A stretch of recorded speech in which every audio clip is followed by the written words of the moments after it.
Hello everyone, कैसे हैं आप सब। आई होप आप सब अच्छे होंगे। और स्वागत है आपका अपने यूट्यूब चैनल इग्नू 90+ मार्क्स पर। आज का हमारा टॉपिक है सरकार के रूप एकात्मक एवं संघात्मक। ठीक है, आज हम सरकार के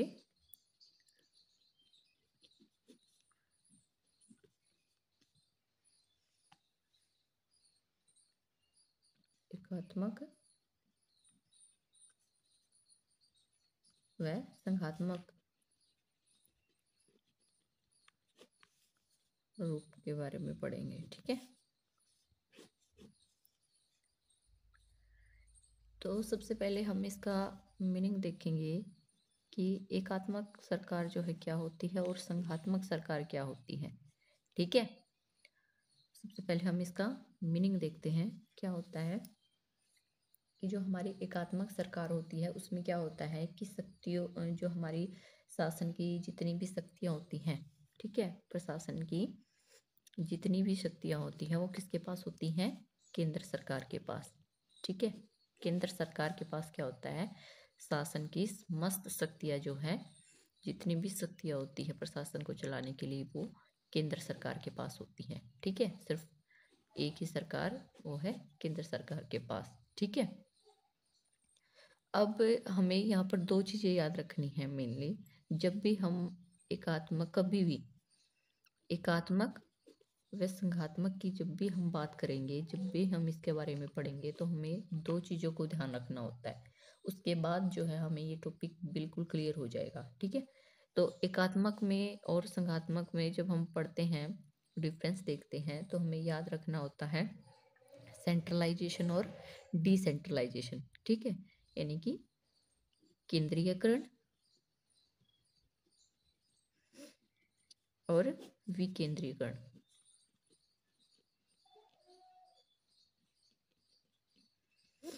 ठीक है, विकेंद्रीकरण, ये दो चीजें हमें याद रखनी होती है। एकात्मक में केंद्रीयकरण को और संघात्मक में विकेंद्रीकरण। ठीक है, जब हम ये दो चीजें याद रख लेंगे ना तो हमें ये जो है टॉपिक बिल्कुल क्लियर होता चला जाएगा। ठीक है, अब हम मीनिंग कर रहे थे एकात्मक सरकार का। ठीक है, एकात्मक सरकार क्या होती है? एकात्मक सरकार में क्या होता है कि शासन की सारी शक्तियों का केंद्रीयकरण होता है। ठीक है, किसके पास होता है वो केंद्रीयकरण? केंद्र सरकार के पास, यानी कि सारी शक्तियां जो है केंद्र सरकार के पास निहित होती हैं। ठीक है, हालांकि प्रशासन की सुविधा के लिए, यानी कि प्रशासन को कुशलता पूर्वक चलाने के लिए क्या किया जाता है? पूरे देश को क्या कर दिया जाता है? इकाइयों में बांट दिया जाता है, राज्यों में यानी कि प्रांतों में। ठीक है, प्रांतों में और क्या कर दिया जाता है? इकाइयों में बांट दिया जाता है समस्त देश को। ठीक है, तो कुछ राज्यों को जो कुछ शक्तियां दी जाती हैं वो किसके द्वारा दी जाती हैं? केंद्र सरकार के द्वारा ही राज्यों को कुछ शक्तियां दी जाती है, अगर सरकार चाहे तो, केंद्रीय सरकार।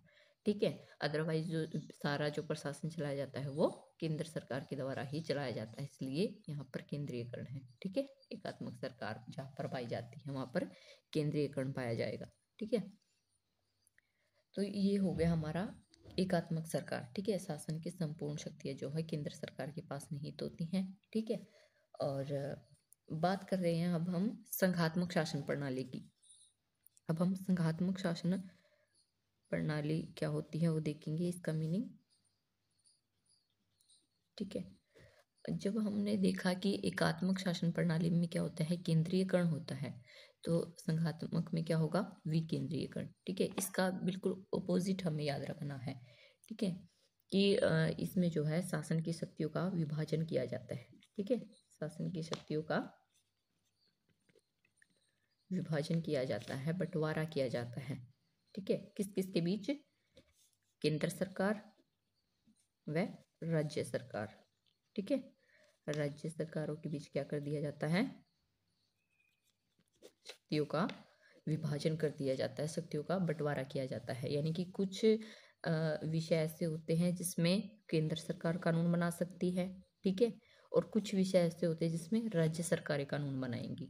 ठीक है, और एक और होती है हमारी समवर्ती सूची। एक होती है राज्य सूची, केंद्र सूची, एक होती है राज्य सूची और एक होती है समवर्ती समवर्ती सूची जिसको हम बोलते हैं। ठीक है, इसमें क्या होता है कि कुछ विषय ऐसे होते हैं जिसमें दोनों सरकारें कानून बना सकती है, केंद्र सरकार भी और राज्य सरकार भी। ठीक है, लेकिन कई बार ऐसा हो जाता है कि दोनों सरकारों के बीच क्या हो जाता है कि कुछ विरोध, कुछ गतिरोध उत्पन्न हो जाता है उनमें। ठीक है, यानी कि आपसी मतभेद उत्पन्न हो जाता है किसी विषय को लेकर। तो ऐसे में क्या होगा कि जो समवर्ती सूची का विषय होता है ना, उसमें जो प्राथमिकता है वो केंद्र सरकार को मिलेगी। ठीक है, यानी कि मान लो केंद्र सरकार में और राज्य सरकार में क्या हो गया, किसी विषय को लेकर क्या हो गया, विरोध उत्पन्न हो गया। ठीक है, इनमें गतिरोध उत्पन्न हो गया कि ये सरकार जो है कुछ अलग कानून बना रही है और ये अलग कानून बना रही है। ठीक है, तो ऐसे में क्या किया जाता है, राज्य सरकार की नहीं मानी जाती है, बल्कि क्या किया जाता है, जो केंद्र सरकार का फैसला होता है उसी को जो है प्राथमिकता दी जाती है और उसी को जो है माना जाता है। ठीक है, तो ये होता है हमारा संघात्मक शासन का मीनिंग, कि जो शासन की जो शक्तियां हैं उसका विभाजन कर दिया जाता है। ठीक है, संघात्मक शासन प्रणाली में शक्तियों का विभाजन होता है केंद्र और राज्य सरकारों के बीच। ठीक है, तो ये था हमारा मीनिंग। ठीक है, इतना क्लियर है। इसके बाद हम पढ़ेंगे इनके बीच डिफरेंस क्या है, इनकी विशेषताएं पढ़ेंगे हम। ठीक है, पहले हम पढ़ रहे हैं एकात्मक शासन प्रणाली की विशेषताएं। ठीक है, इसके कुछ फीचर्स हैं। सबसे पहले हम देखेंगे, पहला हमारा फीचर्स क्या बनेगा कि सबसे पहले जो हम पढ़ चुके हैं। ठीक है, शक्तियों का केंद्रीयकरण। मैंने बोला था कि ये दो चीज, ये दो वर्ड हमेशा याद रखने हैं। ठीक है, सेंट्रलाइजेशन और डिसेंट्रलाइजेशन। ठीक है, तो सबसे पहले हमारा आता है केंद्रीयकरण। ठीक है, शक्तियों का केंद्रीयकरण। अब ये बात हमने यहाँ पर मीनिंग में भी पढ़ी है। ठीक है, कि एकात्मक सरकार में क्या होता है, शासन की सारी शक्तियां जो है, शासन की संपूर्ण शक्तियां जो है केंद्र सरकार के पास होती है। ठीक है, किसके पास होती है, केंद्र सरकार के पास। ठीक है, इसमें जो है शक्तियों का विभाजन नहीं होता है, सारा जो सारी हमारी जो शासन की शक्ति है वो केंद्र सरकार के पास होती है। ठीक है, और इसलिए जो है यहाँ पर केंद्रीयकरण है। ठीक है, नेक्स्ट पॉइंट है हमारा एकल शासन प्रणाली। एकल शासन प्रणाली,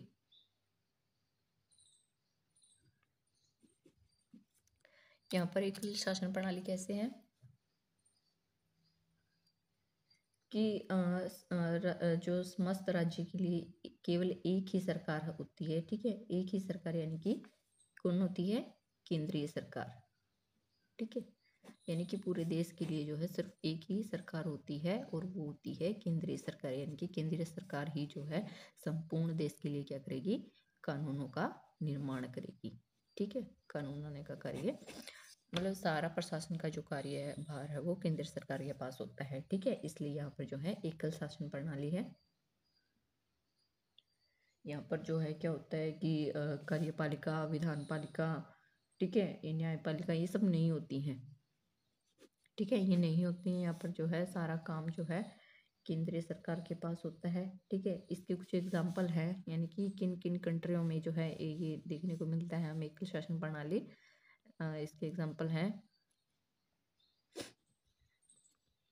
इसके एग्जाम्पल हैं इंग्लैंड,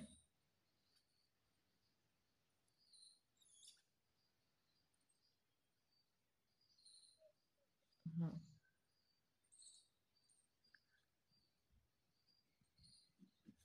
इंग्लैंड है, जापान, ठीक है, और हो सकता है चीन, ठीक है, फ्रांस। यहाँ पर जो है क्या है, एकल शासन प्रणाली। ठीक है, नेक्स्ट पॉइंट है हमारा एकल न्यायपालिका।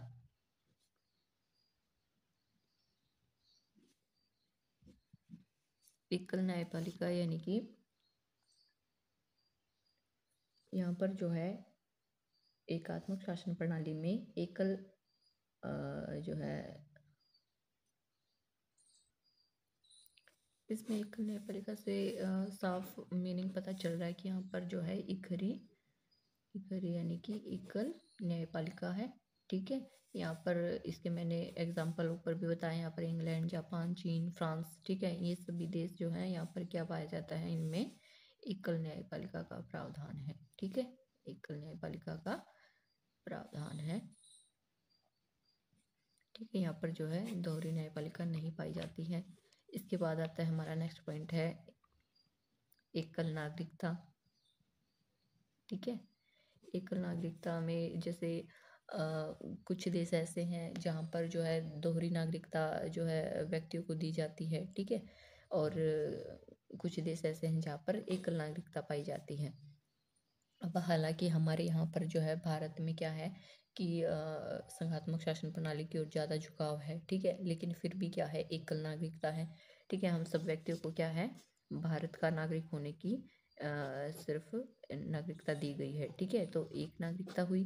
ठीक है, लेकिन जब हम दोहरी नागरिकता की बात करते हैं तो इसका एग्जाम्पल हम दे सकते हैं अमेरिका को। ठीक है, अमेरिका का एग्जाम्पल यहाँ पर हम दे सकते हैं। अमेरिका में क्या होता है कि एक तो व्यक्ति को मिलती है अमेरिका का नागरिक होने की नागरिकता, दूसरी मिलती है जिस राज्य में वो व्यक्ति निवास कर रहा होता है। ठीक है, जहाँ पर वो रह रहा होता है वहाँ की नागरिकता। ठीक है, तो अमेरिका में जो है दोहरी नागरिकता का प्रावधान है। ठीक है, लेकिन यहाँ पर हम एकात्मक शासन प्रणाली की बात कर रहे हैं। ठीक है, एकात्मक शासन प्रणाली की बात जब हम कर रहे हैं तो यहाँ पर जो है एकल नागरिकता की ही एग्जाम्पल हम देंगे, और वो है इंग्लैंड, जापान, चीन, फ्रांस, इन सब देशों में क्या है, एकल नागरिकता पाई जाती है। और यहाँ पर जो है सिर्फ उस राज्य का, यानी कि जिस कंट्री का वो व्यक्ति है, ठीक है, वहाँ की नागरिकता जो है उसको मिलती है। ठीक है, यानी कि उस देश का व्यक्ति होने की, उस देश का नागरिक होने की नागरिकता उसको दी जाती है। नेक्स्ट है इसमें लिखित व अलिखित संविधान। लिखित व अलिखित संविधान। ठीक है, यानी कि जो जहाँ पर भी जिन भी देशों में एकात्मक शासन प्रणाली पाई जाती है वहाँ पर क्या होता है, ये नहीं है कि लिखित ही संविधान होगा या अलिखित ही संविधान यहाँ पर मिलेगा। रिटन और अनरिटन दोनों प्रकार की जो है वहाँ पर कॉन्स्टिट्यूशन पाए जा सकते हैं। ठीक है, इसके कुछ उदाहरण हैं कि जैसे जापान है, जापान, चीन और फ्रांस में क्या है, लिखित संविधान है। ठीक है, लिखित संविधान है। और हालांकि ये भी क्या है, एकात्मक शासन प्रणाली वाले देश हैं। ठीक है, यहाँ ये भी एकात्मक शासन प्रणाली वाले देश हैं, लेकिन यहाँ पर जो कॉन्स्टिट्यूशन है वो क्या है, रिटन कॉन्स्टिट्यूशन है। लेकिन एकात्मक शासन प्रणाली तो इंग्लैंड में भी पाई जाती है। ठीक है, इंग्लैंड में भी है, लेकिन वहाँ पर क्या है, अलिखित कॉन्स्टिट्यूशन है। ठीक है, अनरिटन कॉन्स्टिट्यूशन वहाँ पर पाया जाता है, और ये जो है प्रथाओं पर आधारित होता है। ठीक है, प्रथाओं पर जो है, प्रथाओं पर आधारित होता है। ठीक है, और अलिखित होता है। ठीक है, तो इंग्लैंड में जो है अलिखित संविधान है, जबकि जापान, चीन, फ्रांस में क्या है, लिखित संविधान है। लेकिन दोनों ये जो चारों ही एग्जाम्पल हमने दिए हैं ये एकात्मक शासन प्रणाली के हैं। ठीक है, नेक्स्ट पॉइंट है हमारा कठोर एवं लचीला संविधान। कठोर लचीला संविधान। ठीक है,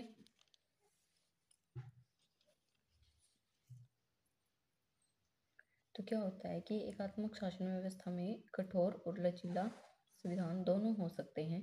ठीक है, जैसे लिखित और अलिखित दोनों हो सकते हैं, उसी प्रकार जो है दोनों प्रकार का यहाँ पर क्या हो सकता है, कॉन्स्टिट्यूशन हो सकता है। ठीक है, कठोर भी हो सकता है और लचीला भी हो सकता है। ठीक है, अब एकात्मक शासन प्रणाली वाले देशों में क्या है, जैसे एकात्मक शासन प्रणाली जो है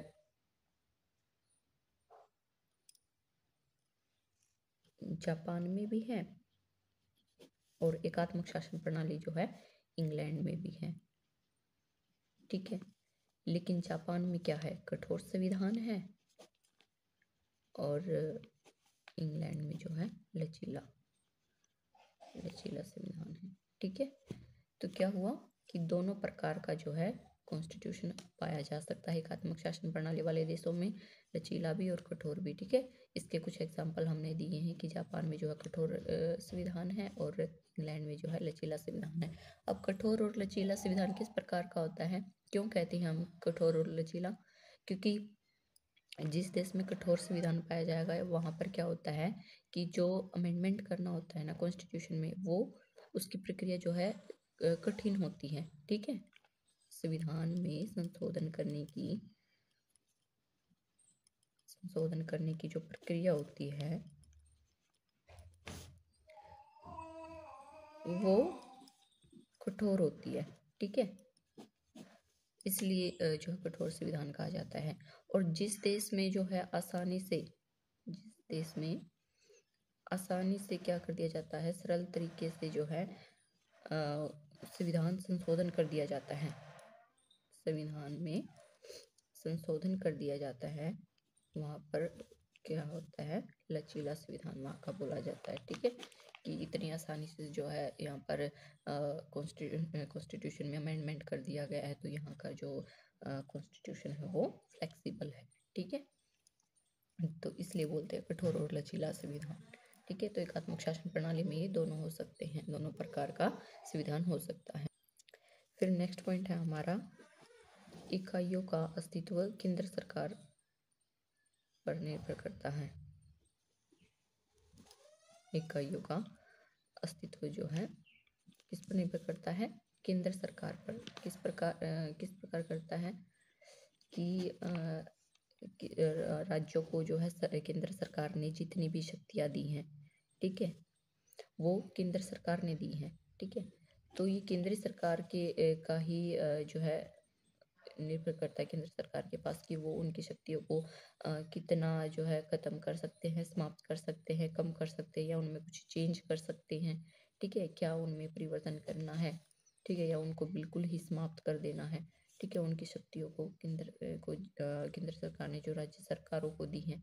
ठीक है, तो ये सारा जो है केंद्र सरकार के ऊपर निर्भर करता है। ठीक है, किस इकाइयों का, यानी कि इकाई हम बोल रहे हैं राज्यों को। ठीक है, कि राज्यों का जो अस्तित्व है वो केंद्र सरकार के ऊपर निर्भर करता है कि वो कितनी शक्तियां उनको दे रहे हैं, कितनी शक्तियों को जो है खत्म करना है या परिवर्तन करना है। ये सारी चीजें जो है केंद्र सरकार के ऊपर डिपेंड करती हैं।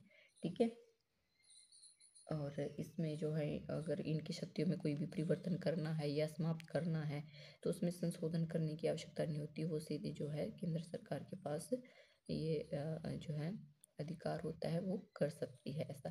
ठीक है, तो ये तो थी कुछ एकात्मक सरकार की विशेषताएं। ठीक है, हमने पहले जो है एकात्मक और संघात्मक सरकार के मीनिंग देखे हैं। ठीक है, उसके बाद हमने जो है एकात्मक सरकार की विशेषताएं देखी हैं। अब करेंगे हम संघात्मक शासन प्रणाली की विशेषताएं। ठीक है, संघात्मक शासन प्रणाली की अब हमने पढ़ा था कि संघात्मक शासन प्रणाली क्या होता है। जब हम संघात्मक शासन प्रणाली की बात कर रहे होते हैं, हमने क्या बताया था, मैंने कि विकेंद्रीकरण को हमें याद रखना है यहाँ पर। ठीक है, विकेंद्रीकरण। अब विकेंद्रीकरण से हमें तुरंत याद आ जाएगा कि शक्तियों का विभाजन, यहाँ पर शक्तियों के विभाजन की बात हो रही है केंद्र में और राज्यों में। ठीक है, शक्तियों का बंटवारा। ठीक है, तो संघात्मक शासन प्रणाली वह सरकार होती है या वह प्रणाली होती है जिसमें जो है शक्तियों का विभाजन केंद्र और राज्यों में किया जाता है। ठीक है, जहाँ पर जो है शक्तियों का विभाजन होता है। ठीक है, और यहाँ पर जो है इसकी कुछ विशेषताएं देखेंगे अब हम। फर्स्ट है लिखित व सर्वोच्च संविधान। लिखित व सर्वोच्च संविधान, कि जिस भी देश में संघात्मक शासन प्रणाली होगी वहाँ पर जो है लिखित संविधान जरूर होगा। ठीक है। क्यों होगा लिखित संविधान? क्योंकि लिखित संविधान जो है ये क्लियर कर देता है कि केंद्र सरकार की कितनी शक्तियां हैं और राज्य सरकार की कितनी शक्तियां हैं। ठीक है, तो ये लिखित संविधान में जो है ये चीज़ लिखी होती है कि केंद्र सरकार के पास कौन से विषय हैं जिन पर केंद्र सरकार कानून बना सकती है, और राज्य सरकार के पास ऐसे कौन से विषय हैं जिन पर राज्य सरकार कानून बना सकती है। ठीक है, इसलिए लिखित संविधान होना अनिवार्य है। सर्वोच्च संविधान की भी यहाँ पर बात हो रही है। सर्वोच्च संविधान, सर्वोच्च यानी कि सबसे ऊपर, यानी कि संविधान लिखित संविधान है। ठीक है, संविधान में यानी कि सब कुछ लिखा गया है और उसी के द्वारा क्या होता है कि संपूर्ण जो प्रशासन है वो संविधान के द्वारा ही चलाया जाता है। संविधान से ऊपर ना कोई व्यक्ति है, ना कोई संस्था है, ना कोई समूह है। ठीक है, कुछ नहीं है। ठीक है, इसलिए संविधान जो है यहाँ पर सर्वोच्च होता है, सबसे ऊपर होता है। ठीक है, फिर नेक्स्ट पॉइंट आता है हमारा कठोर संविधान। कठोर संविधान, कठोर संविधान कैसे है कि यहाँ पर जो है संशोधन करने की जो प्रक्रिया होती है, संविधान में संशोधन करने की जो प्रक्रिया होती है वो एक मतलब कि जटिल प्रक्रिया होती है। ठीक है, यानी कि जहाँ पर आसानी से संशोधन नहीं किया जा सकता हो संविधान में। ठीक है, वहां पर जो है कठोर संविधान उसको बोला जाता है। ठीक है, यानी कि कठोर संविधान उस संविधान को कहा जाता है जहाँ कानून निर्माण की जो प्रक्रिया होती है और जो संविधान में संशोधन करने की प्रक्रिया होती है उन दोनों में कुछ अंतर हो। ठीक है, अब जो कानून निर्माण है वो तो साधारण बहुमत से सिंपल मेजोरिटी द्वारा ही कर दिया जाता है, बना दिया जाता है। ठीक है, और लेकिन जो संशोधन करने की जो प्रक्रिया होती है वो इससे कहीं अलग होती है। ठीक है, इसलिए जो है इसको कठोर संविधान कहा जाता है, जहाँ पर जो है संविधान में जो संशोधन करने की प्रक्रिया है वो कुछ मतलब साधारण कानून बनाने से कुछ अलग हो। ठीक है, जिस प्रकार कोई साधारण कानून बनाया जाता है, ठीक है, उसी प्रकार अगर हम संविधान में संशोधन कर देंगे तो वो जो है एक फिर हमारा फ्लेक्सिबल संविधान हो जाएगा, वो फ्लेक्सिबल कॉन्स्टिट्यूशन हो जाएगा हमारा। ठीक है, तो जहाँ तक जो है संघात्मक शासन प्रणाली में हमारा कठोर संविधान पाया जाता है। ठीक है, फिर नेक्स्ट पॉइंट है हमारा विकेंद्रीकरण या शक्तियों का वितरण भी हम कह सकते हैं इसको। ठीक है,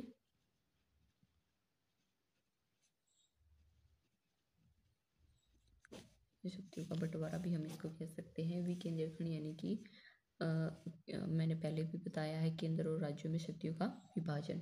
ठीक है, तो भारत में क्या है, शासन प्रबंध के लिए यानी कि शासन को सुचारू रूप से चलाने के लिए, शासन प्रबंध के लिए क्या किया गया है, 3 सूचियां बनाई गई हैं। ठीक है, 3 सूची बनाई गई हैं। कौन कौन सी? संख्या सूची,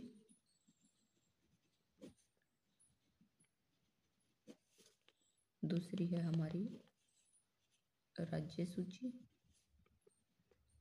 और तीसरी है समवर्ती सूची।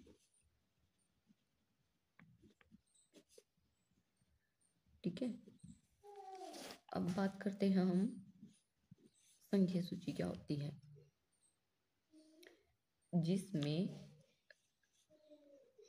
97 ऐसे विषय हैं जिन पर जो है सिर्फ केंद्रीय सरकार कानून बना सकती है। ठीक है, 97 ऐसे विषय हैं ये जिन पर केवल राज्य सरकार कानून नहीं बना सकती, सिर्फ केंद्रीय सरकार कानून बना सकती है। ठीक है, इसलिए बोलते हैं इसको संघीय सूची या केंद्रीय सूची। ठीक है, फिर है राज्य सूची। अब राज्यों को कितने विषय मिले हुए हैं, 62 ऐसे विषय हैं जिन पर जो है केवल राज्य सरकार कानून बनाएगी। ठीक है, इन विषयों पर सिर्फ राज्य सरकार कानून बनाएगी, इसलिए इनको राज्य सूची कहा गया है। अब आती है बात समवर्ती सूची। इसमें है 52 ऐसे विषय हैं जो जिन पर क्या होता है, दोनों सरकारें कानून बना सकती हैं, संघीय सरकार भी और राज्य सरकार भी। ठीक है, दोनों बना सकती हैं कानून। लेकिन कई बार क्या होता है, दोनों में मतभेद उत्पन्न हो जाता है।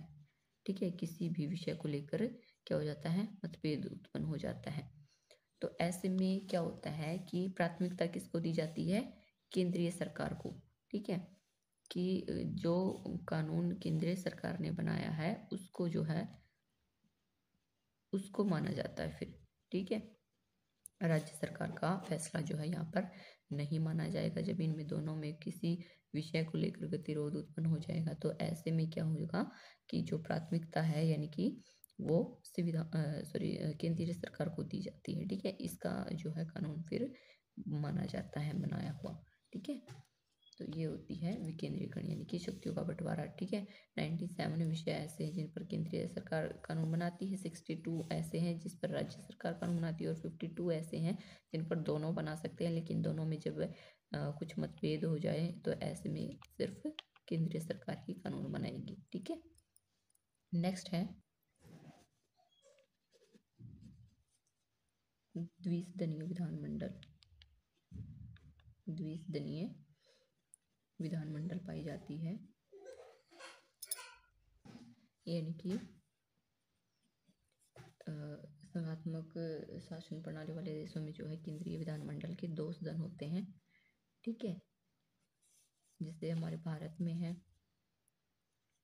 लोकसभा और राज्यसभा। ठीक है, लोकसभा और राज्यसभा।